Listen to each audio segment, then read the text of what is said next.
நான் குறிஞ்சி மலை. என் இதயத்தில் பிறந்தாள் வள்ளி. இதோ வள்ளியின் தெய்வீக கதை தொடங்குகிறது. விஷ்ணுவின் அவதாரமான தேவராஜன் தனது அருளால் மலையில் ஒரு குழந்தை தோன்றச் செய்தார். அவள்தான் வள்ளி. அவளை மலைக்காடின் பழங்குடி தலைவன் தன் மகளாக வளர்த்தான். வள்ளி அழகிலும் பக்தியிலும் ஒப்பற்றவள். வள்ளி தினமும் முருகனை வழிபட்டாள். அவளின் கனவிலும் கூட அவன்தான் தன் வாழ்க்கை என நம்பினாள்.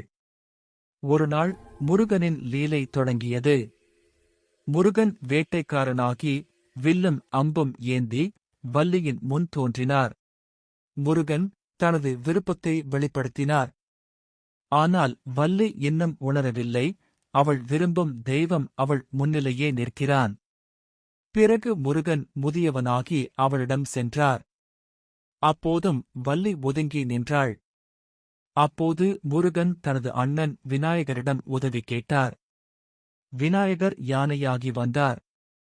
வள்ளி பயந்து ஓட முருகன் சிரித்தார். அந்த சிரிப்பில்தான் ஒரு காதல் மலர்ந்தது.